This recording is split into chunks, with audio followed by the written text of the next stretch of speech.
and welcome back to the Cover 3 podcast here on CBS Sports. That's Tom Fornelli. That's Bud Elliott. I'm Chip Patterson coming to you live at youtube.com/Cover3 and everywhere you get your podcasts on demand. Thanks for hanging out. Smash that subscribe, smash that like, and come and join us in the chat, a.k.a. the Cover 3 tailgate, where Keith jumped in the tailgate at 8:17 a.m. and he said, as a Florida State and Jacksonville Jaguars fan, I was expecting Travis Hunter to throw on the Jags hat, then throw it off, and then put on a Tennessee Titans one. Well, that's not how it works, but I understand your sentiments. Yes, Travis Hunter does end up going second overall, but not to the Cleveland Browns as many expected. Jacksonville Jaguars jumping up to get him. Cleveland Browns drop back to 5. They get Mason Graham. Lots more to get into that as well. Questions from Sons of Thunder, Justin and Stephanie, KT, and so much more. We hear you. We see you reacting to night 1, first round of the NFL draft, and looking ahead to day 2, which would be the second and the third rounds. There's burying the lead. There's overdoing it. So let's at least provide a little bit more context than just jumping right to the hot topic. Let's create a foil here, because Justin and Stephanie asked about 2 hours before we got started, what is a bigger surprise, Shedeur Sanders falling out of the first round or Michigan cornerback Will Johnson falling out of the first round? Will Johnson. Bigger surprise? Yeah, I thought it was pretty... in the last week, I thought it was becoming more obvious that Shedeur was going to drop out of the first round. Once it became kind of clear that the Giants weren't going to take him, I think it was kind of expected. I know the broadcasts last night didn't portray it that way, but I think if you read the mocks, you don't see Shedeur going. I mean, most of them had him in the late first, but all of them had Will Johnson going. So I think it's more of a shock that Shedeur didn't, or less of a shock that Shedeur didn't go. I mean, I think both these guys had questions, but like to me, Will Johnson has much more questions, but also more upside than Shedeur, like as a prospect. I think Johnson's best is better than Shedeur's best. If you can measure that, obviously there are different positions, and quarterback being good is way more valuable than a corner. But like Johnson didn't run in high school. He never ran in college. The agility numbers were poor, like on the stuff that he did do. He got injured during the season. There were some people who were like, why isn't this guy playing? And then he, I guess, had more injuries in the offseason process. And so I think a lot of teams just didn't really get a look at him, right? And I think they have some questions about the injury. With Shedeur, there are a lot of things he does well, but maybe not a lot of the things he does great. And he's a good prospect. Guys who go in round 2 are still really damn good football players. But he does not have big-time tools. If you line up Shedeur out at like if we were to have Elite 11 and Shedeur comes back as an NFL counselor, and give me somebody in the NFL who's like not Josh Allen and not Mahomes. Like give me somebody without a crazy laser, but it's still like he's Kirk Cousins. Sure, and Kirk Cousins is what, bottom 20th percentile in arm strength? Yeah, he doesn't have a rocket, but he's not anymore. But Kirk Cousins was an above average starting NFL quarterback for a long time who made a lot of money. He's a good player. It's just he's not the elite go win a Super Bowl guy. And I think also like team needs factored into this as well. If you're the Giants, you need somebody to come in and probably play like way above projection if you want to keep your jobs. And Jackson Dart, I think, has far more bust potential than Shedeur does, because he played in like a Mickey Mouse offense. And the one thing that you're really sure he does is runs well, which is not like he's not like an NFL good runner. He's just a good college runner. But I think it's a little hard to project Shedeur being a superstar immediately, So I would say probably Johnson, but again, the injury thing factors in with Johnson quite a bit. Yeah. If you took the jersey off and the last name off of Shedeur, is he getting any first round consideration? And if so, is it only because the NFL typically pushes up quarterbacks? But in recent years, we talked about this, right? I mean, guys have not been going well above projection. Like the mocks generally have it kind of within a correct range now. They're already factoring in quarterback inflation in these drafts. When I had Sanders as the second QB on my board, behind Ward, but that's not so much of I believe Shedeur is incredible. It's more of a statement, I think, on this QB class. Yes, like Shedeur would, like I said, we said earlier, Shedeur would have been like 7th on my board last year. Right, and you're not wild about that. Like a lot of guys I think the PFF guys had it similar. Field Yates had it similar. I don't think Renner, thinks he's an amazing, quarterback prospect. So he's just good.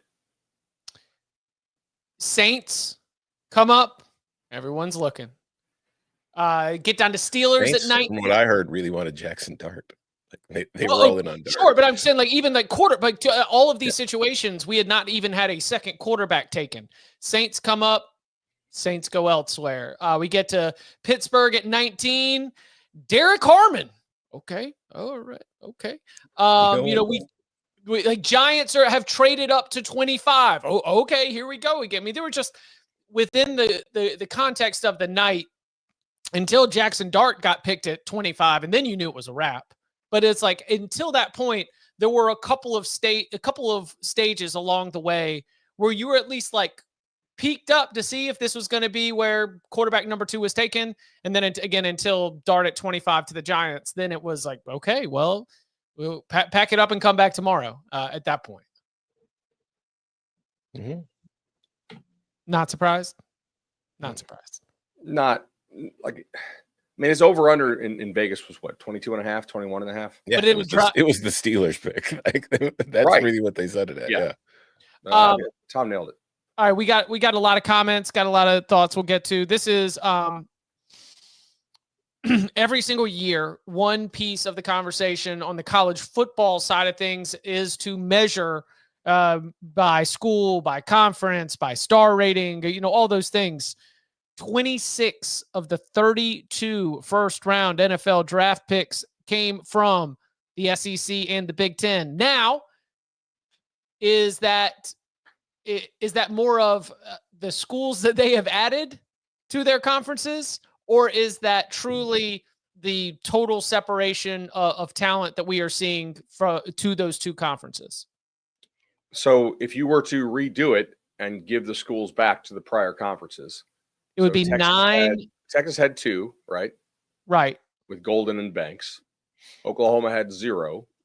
So that gives the Big 12 4. It'd be 12 and 9. 13. It would be 12 and 9, 21 out of 32 instead of 26 out of 32. How many Big 12 end up having? If Big 12 ended up having 2, just one from Colorado, one from Arizona. Okay. Texas had 3? Yeah. Yeah. Oh, with Barron. Right. Okay. So yeah, that would basically you would have something a little bit closer to your traditional numbers that what we've seen. So I mean, not to jump, I don't want to jump ahead of this before you all get a chance to answer. I have pushed back a little bit on this as this number being the number that shows how different everything is, just because it's probably more, you take out the new additions, it's pretty much in line to what we've seen historically with the SEC and the Big Ten leading the way. Well, no, the 11 in the first round was the most the Big Ten's ever had. But it wasn't because of, I mean, how many Oregon players went in the first round? 2. So like you could say Oregon inflated that a little bit last night. Right. But I would just put it this way. There are 68 Power 4 teams if we include Notre Dame. Big Ten and the SEC make up half of those 68 teams. It made up 81% of the draft picks. I think that's a fair reflection of where the leagues stand next to each other. Big 12 has almost always been running 4th of those. ACC with just Cam Ward at number 1, and then Marion Hampton going to the Chargers, rounding out there too. Of course, Ashton Genty, and then shout out to our big boy from the Bison, North Dakota State, getting in there. Ryan had a couple of interesting questions from the chat. So Mike says, how many draft picks transferred? How many transferred multiple times? Of the top 15, I think only 1 player transferred. Yeah, that was Cam Ward. Is that a thing? No, Travis Hunter transferred. Okay, 2. Yes, sorry. Because the one I had pulled up has the Cam Ward drop down, so I'm starting at 2. So 2 out of the top 15, excuse me. And then Nolan transferred, so that's 3. Shamar did not transfer. Gray, no. Ibuka, no. Barron, no. Harmon, yes. So that's 4. Hampton, no. Golden, yes. 5. Jackson, no. Dart, yes. Yes. Yeah. 6. USC. Pierce, no. Starks, no. Tyleek, no. Connerly, no. Hairston, no. Pretty sure. Campbell, no. And Simmons, yes, he was a San Diego State kid. So that's what, 7? Mm-hmm. So 7 out of 32. Yeah, I think this is very consistent with what we have said, is that the transfer portal is getting, I think, more picked over because more schools are playing in it, and also less talented. We called this out last year, and we also called it out the year prior. Like, where's the Keon Coleman in this class, right? Like, where's the Evan Stewart in this class? And you can tell me maybe it's Matthew Golden, and maybe it is, right? But I think the teams are getting better at realizing what their kids are going to command on the open market and retaining them, which is why I think, in large part, like the shift is going back to high school more. I don't think you can live in the Explain that a little bit more. What do you mean by the shift is going back to high school more? Sure. So if you're an Ole Miss or a Florida State, right, and you made your living in the transfer portal, you were like big time first mover advantage in the market space. Correct. And like, so you're like, yeah, you're really good at the portal, but also you're really good in a small pond because there's not as many players in that pond. Now teams are like, oh shoot, we're losing our players. So we have to do a better job of paying them so they don't enter the portal. So I think the talent in the portal is decreasing. At the same time, you have more players in the portal, thus making it like, so supply's going down, demand's going way up. It's a lot harder to make a living in the portal if you want to compete at that very top level. So I think like thus the focus is shifting back more towards high school, or at least it should be. But not so much so that we think that the NFL is going to look at transferring as a bad thing. No, I don't think so. Yeah. I mean, now that it's like actually an open market. Because now that was something else that I was wanting to push back on, is like the commentary is like, well, if you look at it, 25 of these 32 never transferred. It just shows the NFL likes guys that stick it out. I was like, no, it shows that NFL they like talent. Yeah, it shows they like linemen in the first round, and linemen rarely transfer. Well, also, I think this draft lacked talent, and linemen are seen as safe. Mm-hmm. And I also think like there will be NFL teams that look at transfers, and it'll be how many times did he transfer and why did he transfer? Like if a kid's transferring because he couldn't get a spot or because he was in trouble, the NFL will care about that. If he's transferring every single year because he's chasing a bigger payday, NFL teams will care about that because it'll be like, well, he doesn't really care about football. He just cares about making money. I think especially if they are transfers from similar team to similar team, right? And I mean that like quality of football. So nobody's going to dock Cam Ward for going from FCS Incarnate Word to Wazoo to Miami, nor Travis obviously going from Jacksonville State or Jackson State to Colorado. Did anybody here transfer more than once beyond Cam?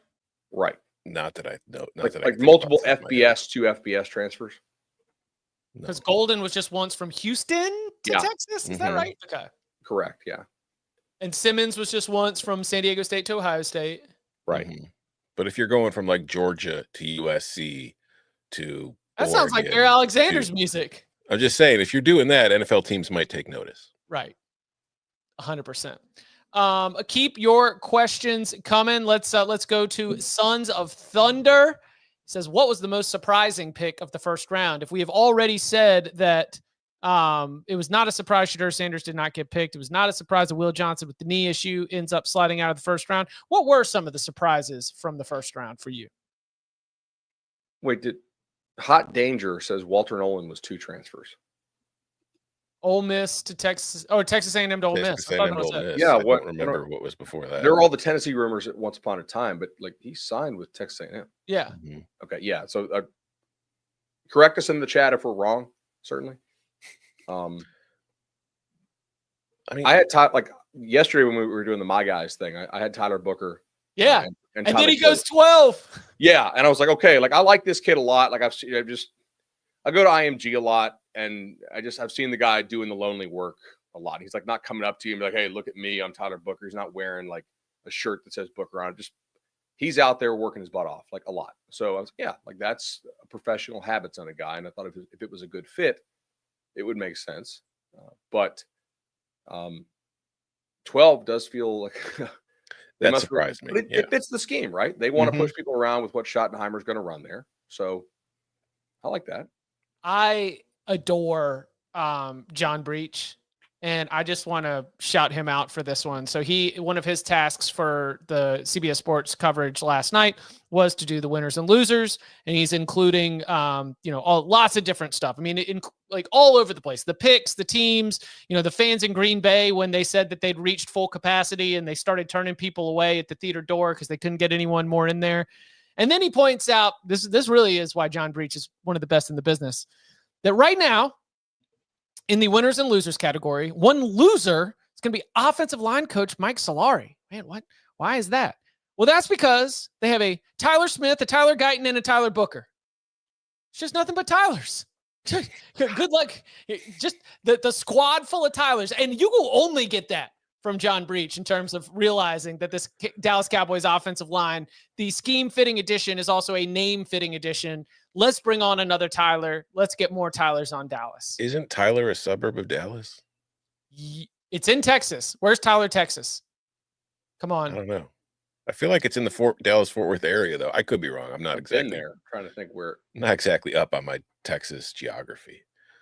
Were you? Let's go locals corner. We were happy to have Colston Loveland. Yeah. I mean, I'm not surprised the Bears took him because it had buzz around here, like for the last week or so, had been that Ben Johnson was really high on Colston Loveland. I was surprised that they got him at 10. And I think a lot of people were surprised he came off the board that early, but then there was also the report this morning from Ian Rappaport that a lot of teams were trying to trade up into the early teens to get Loveland, because once Loveland came off the board, all those trade calls stopped. So, I mean, I think some people will be surprised that Loveland went before Tyler Warren, because Tyler Warren was viewed as the tight end one by the consensus. So I think there was some surprise to that. As far as how I feel about the pick, the way I've been approaching this entire draft, I've had all my friends are always asking me now with the Bears draft, because I know everything about every single one of these guys. You guys know how that is, but I told them it's the weird thing. In this draft, I felt like Travis Hunter, Ashton Genty, and Abdul Carter were the guys. And after that, it's basically, how do you like your eggs? So I feel like for the Bears, Ben Johnson wanted a tight end. He got the tight end he wanted, the one that reminds him of Sam Laporta, which I think he used to great effect in Detroit. It will be interesting to see how the Bears use him, but this is getting a little too much into the minutia for our crowd. So I would just say my reaction to the pick was, all right. What did you make of the Falcons doubling up on? Weird. Okay. All right. Yeah, now we go. Now let's get weird. All right. I mean, taking Jalen Walker at 15, cool. Sure. All right. Falcons have needed a pass rush forever. And every single mock I did, I'm pretty sure I had them taking an edge rusher of some sort. But then trading back into the late first and giving up all that they gave up. They gave up an additional first-round pick to get the 26th pick in the draft. I'm sitting there, my initial reaction was, oh my God, after getting Penix last year, are the Falcons going to come in and get Shedeur Sanders and really just mess up this QB room? And then they take James Pierce. So it's you got an edge rusher with your first pick, and then you gave up a lot of picks to come and take a second edge rusher. So if you liked Pierce that much, you could have taken him at 15. I don't know. That was weird. And the other thing that to me was a surprise, even though it was kind of spoiled in the hours leading up to it, Jacksonville trading up to number 2 to get Travis Hunter and all that they gave up. Just putting aside all the discussion of draft capital and value and all that positional value, all that stuff that matters. Don't get me wrong. Just put yourself in the shoes of a Cleveland Browns fan. Oh my gosh. So you've known Cam Ward was going number 1 for months. So you knew that you were going to get Travis Hunter. You've been hyping yourself up about Travis Hunter for months. One of the most exciting players, the Heisman winner, the two-way, the generational superstar. And then on the night of the draft, your team trades back, gives up Travis Hunter, and you end up taking Mason Graham. And I love Mason Graham. But as far as it being a fan and the excitement level, you go from Travis Hunter to Mason Graham, I'd be like, what? I would feel like I got hit by a bus if I was a Browns fan last night. I kind of think that both fan bases should be kind of happy here. I mean, by the trade value chart, they fleeced Jacksonville. Yes. I mean, this is by the trade value chart, this is one of the worst trades you'll ever see. Yes.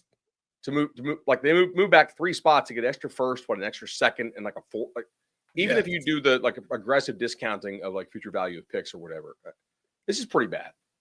But the thing is, it could pay off for Jacksonville because Jacksonville is potentially getting a guy who can play two positions. Now, they said he's going to play offense. They'll work him in on defense. I don't know how that works because, like, there's a lot of different defensive rules with coverages. I was thinking you play him on defense, and then he's a better guy, like, in the red zone because his hands are so good and he's so good at, like, short area separation, maybe on offense. But maybe you do the opposite, right? Like, maybe you play him on, like, high leverage downs in the red zone to where you're running fewer concepts on defense, and you let him play offense full time. And Trevor Lawrence with him and Brian Thomas Jr. and some of those other pieces is pretty nice. So that could potentially be awesome for Jacksonville. But also, it's Jacksonville. So, like, the chance that Jacksonville would be picking top 10 or top 5 next year is super high because Jacksonville sucks as a franchise. I mean, now maybe they'll be good in the future. Cool. I understand you guys love the Jags, but historically they really suck. So there's a pretty good chance Cleveland has an awesome pick out of this next year. What Jacksonville did and what Atlanta did are kind of like similar, and both GMs come from the Rams. Who are very aggressive. And the Rams are always do what, the F those picks thing. Yep. So maybe they go out and get your guys if you want it, but the Rams gave up far less as far as trade value chart than what Jacksonville did. But Jacksonville might be getting 2 players, which makes it worth it. I think that a lot of what Jacksonville did has to do with selling tickets. They want a superstar. That can make sense. I was going to say it has to do with like the last ditch effort to make Trevor, like to unlock Trevor Lawrence. That you've got new head coach, offensive leading, you've got new general manager. Let's just give him all the tools in the world. And if he can't take the next step now at least we know. We don't have to sit around and say we didn't give him everything, because with Brian Thomas and Travis Hunter, and the backfield the electricity of that offense is pretty high. For sure. There are definitely football reasons for doing it. It's freaking Travis Hunter. But my point is, this is also the same franchise that hired Urban Meyer. Why? Because they needed to get some kind of name value to the franchise to excite people and get people coming to games. That didn't work out. I think that Jacksonville is just kind of a star-chasing franchise sometimes. And they wanted to get a star, somebody who you'll see jerseys of. Like Trevor Lawrence was that guy for a while, but the shine's kind of coming off of that because, like you just mentioned, it's like this is a last-ditch effort. All right, Trevor, we've given you everything. If it doesn't work now, it's probably just not going to work. So I just feel like if you watch a Jaguars game, you watch NFL games on Sunday, most stadiums are packed. You watch a Jaguars game, there's empty seats. So what you're saying is the Jacksonville Jaguars are jersey chasers. They're trying to sell out that stadium and get people excited for the team. There's a reason they play home games in London every year, Chip. Yeah, got it. Coming up on the other side, we continue to roll through our reactions to the opening round and looking ahead to round 2 and 3 on Friday night. Where do we think Shedeur Sanders, Jalen Milroe, and more will end up landing? Next. The clock never stops. Relive the greatest moments with uninterrupted highlights and more. It's Gareth Bale! Ronaldo! Wonderful goal! On the UEFA Champions League channel. Streaming free. Back here on the Cover 3 podcast. A couple of sort of lingering thoughts. Wanted to make sure that we got into the break right there. Atlanta loading up on edge rushers in an NFC South that is famously loaded with amazing quarterbacks. But who scares you in that division? Did Atlanta give away a top 10 pick in next year's draft with this trade? They might have. Possibly. I mean, Cleveland's in a spot where, like, even if they don't get the number 1 pick next year, they've got enough picks where they can trade up to get the number 1 pick if their quarterback that they want is there. But you know what? I'll tell you, if Archie doesn't want Arch to go to Cleveland, we know that man can make things happen to make sure that he doesn't have one of his family going somewhere he does not want them to go. He does. Yeah, he does. All right. Well, go ahead. Well, I had a couple more thoughts. Yeah, let's go. Are we rapping? No. We're not rapping. Let's rap. Let's talk. We'll pivot. We'll pivot on to day 2 before we get out of here. But if you got more reaction to night 1, let's do it. Starks and Kyle Hamilton feels like so Ravens. It hurts. Yes. Yeah. Chess pieces. If Josh Simmons is healthy, that's an absolute steal for the Chiefs and a problem for the rest of the league, right? Because that's been their weakness. It's like when when they don't have tackles set, they can't win a Super Bowl. When everybody's healthy, then they're good. He might legitimately already be the most talented offensive lineman they have. Just it's going to be health. And that's like most talented true offensive tackle. Yeah. Not a guard that is forced out to tackle because of tackle. Right. 100% agree with that. What else from the notebook? It's a pretty nice secondary with Shedeur Barron and Surtain there in Denver. Mm-hmm.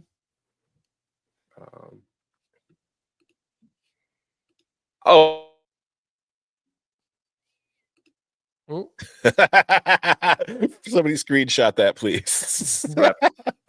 You froze there for a minute. And it was a great face. It was a great face. You were like, yeah. It was like lightning bolt of a thought. Now let's hear it. So the coach from Indy came from Philly. Shane Steichen. So they could use Tyler Warren remember when Dallas Goedert was actually healthy? Yeah. They tried to get him the ball a lot. So they move him around. That'd be kind of cool. What if Warren could throw passes to Richardson? Oh, so you're saying is they've drafted Tyler Warren to be quarterback and they're going to move Anthony Richardson to tight end? That is what I'm saying, yes. We didn't get a chance to really dig in on this. Jackson Dart in a quarterback room with Jameis and Russ. And Tommy DeVito. Anti-Italian discrimination from Chip Patterson. What new? No, I am still stuck on Deion Sanders talking about what the pregame prayer is going to be with Russ and Jameis in the same locker room. I mean, epic, but I don't know. Is Dart expected to play?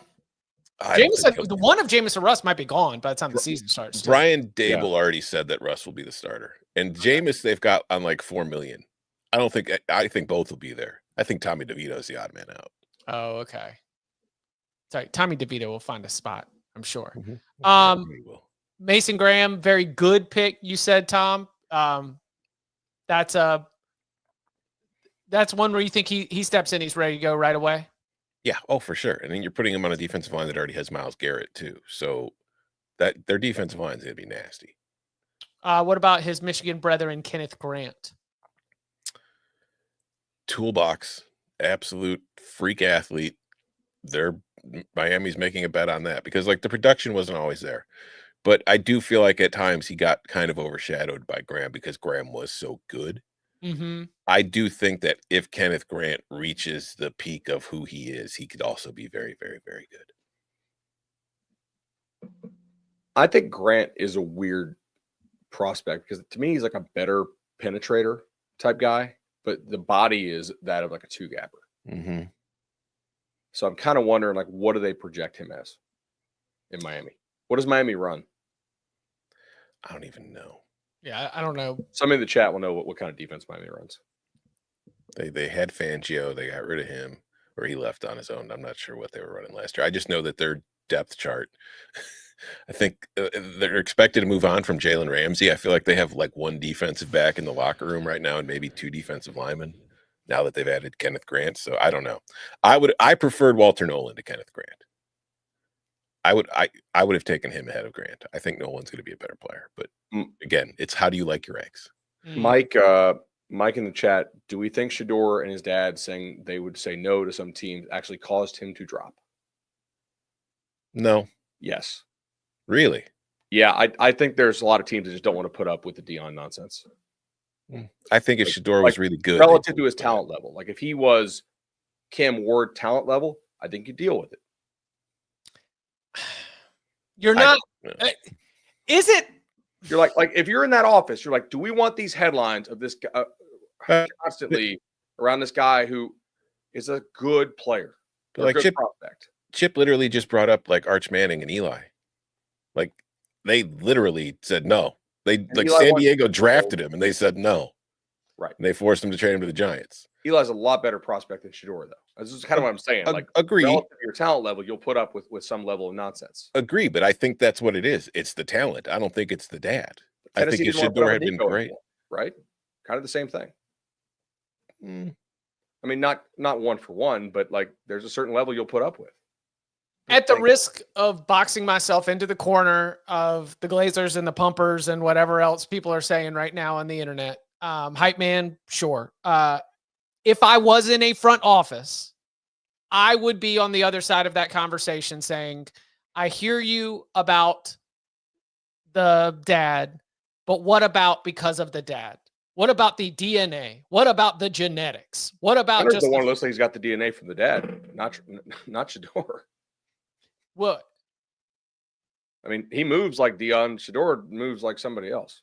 Right, but I'm saying we're dealing with a different specimen here, right? I mean, Deion Sanders is one of the most athletic individuals of a generation. You know, I just think that somewhere I would at least make the argument that if we were investing in the next 4 to 5 years of a quarterback in his continued growth and development, he's just not the same as a lot of other 6'2" quarterbacks, even if he is 6'2", slight of frame, and doesn't run very well. I just think it's talent and also need. Like if you look at the team, like the Titans, the Browns, the Giants, and the Steelers were like the 4 teams that everybody felt like wanted a quarterback in this draft. So there's really only 4 spots that he could realistically go. Yeah. And I don't really think Dion had anything to do with it. I just think we like him. We just don't like him enough to use a first-round pick on him. Amarion Hampton in San Diego with Najee Harris. First of all, it's Los Angeles now, Chip. Who's blocking for San Diego? They've got Joe Alt. They've got the kid from Northwestern, whose name? Slater. Yes. No, Rashawn Slater. Yeah. Like it is. I know Jim Harbaugh knows what he's doing. I know Jim Harbaugh has a blueprint that he follows, and he follows it a lot of places, and he's had a lot of success doing so. But I also feel like you can't just have Ladd McConkey as your only option in the passing game. And I love Ladd, big bad Ladd. Yeah. Right. So when you've gotten Najee Harris and you signed him as a free agent, and then you're using your first round pick on Hampton, like, all right, man, but you really need to get him somebody like a secondary pass catcher, because you've got Justin Herbert. You shouldn't be forcing him to hand off 35 times a game. Those 2 backs do suggest that you are either handing off or throwing screen passes. Yeah. 30 to 35 times a game, probably. All right. And also, I was somewhat surprised because, again, I've mentioned it on this show, but then again, Jim never throws the ball. But I would feel like if he did draft a running back in the first round, he would want one who blocked. Does Genty go number 1 overall in fantasy? Ooh. No. I mean, I think if you take him that high and you got Pete Carroll, like that's your Marshawn Lynch, and you're just going to give him 30 times a game. Oh my gosh. I think Saquon Barkley's going number 1 overall in fantasy. Fair enough. There were only 11 people who would care about this, and Tom, I think only about 4 of them would listen to this. I cannot wait to draft Colston Loveland ahead of everybody else in your fantasy football league. Tom's fantasy football league loaded with Chicago people. I always draft 4 tight ends, and I am sure as hell going to make one of them Colston Loveland. 4th round pick. We got a lot of flex spots in my league. Chip sees those flex spots, and all he sees is the TE. He's just like, I'm going to fill them all with 6'4", 235, 40-pound white boys. That's my team. Yeah, it should surprise no one that when we had the mailbag question yesterday, that was the first thing that came to mind. It's like, build a whole football team out of one position. I was like, ooh, I know.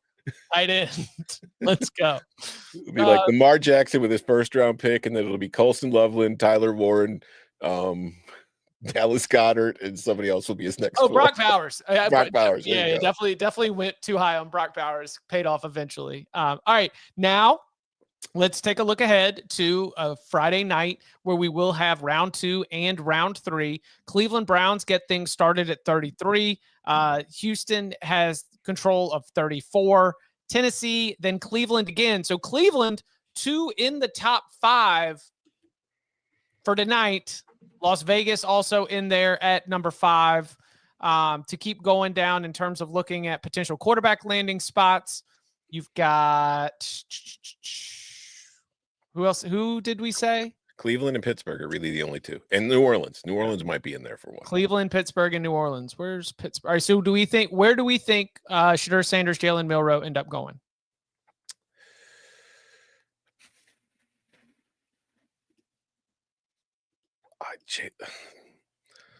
Do they go tonight?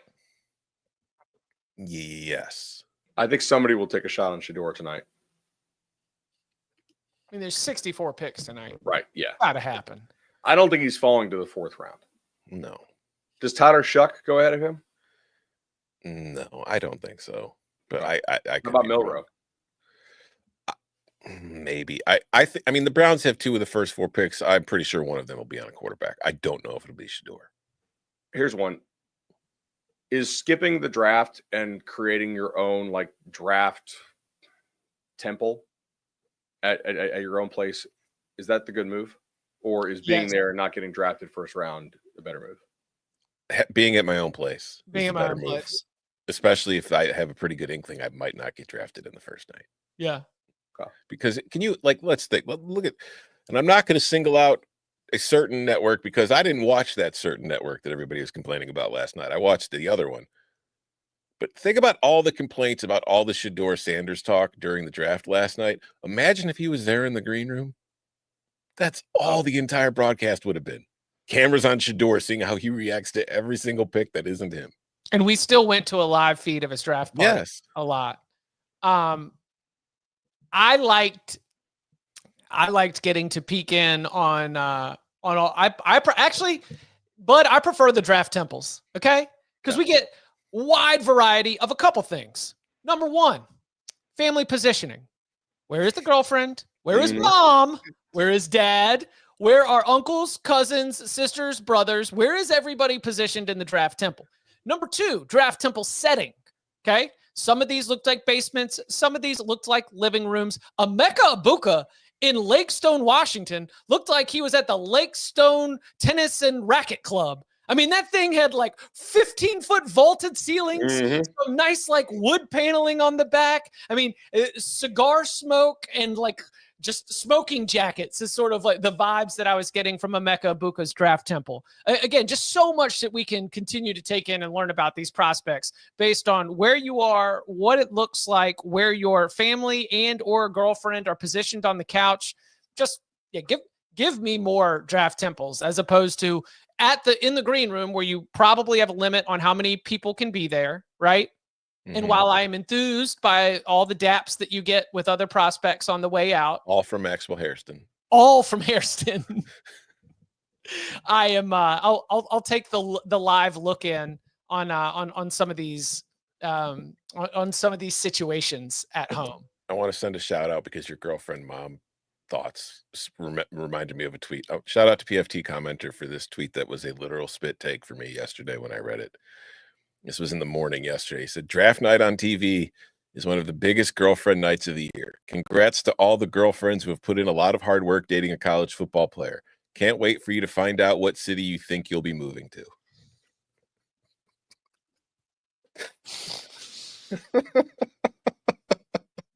Oh.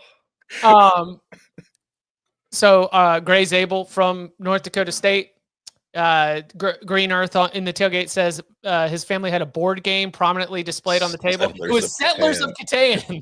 Yeah. Nerd alert. Hell of a sponsorship for a guy from North Dakota State. Hey, I think if TJ Finley could transfer like twice more, he might like set the record for the number of transfers. TJ back in the transfer portal today. Yeah, I know this is kind of off topic, but it's a college show. So far we have LSU, Auburn, Texas State, West Kentucky, Tulane, and he is back in the portal. So guys, we are at 5 here. You know what I'm going to say? All those transfers will impact TJ Finley's draft stock in NFL war rooms. The window to set the record is probably coming to an end because he's the last of these COVID kids, right? So he gets the 6 years, transfer, basically transfer every year for 6 years. Assuming somebody picks him up, I mean, that's going to be 6 and 6. That we're in kind of rarefied air here. Hey, listen. And I don't know what he got suspended indefinitely for. So if I'm missing that, like, hey, he's definitely not going to be transferring to a school, then I apologize. But yeah.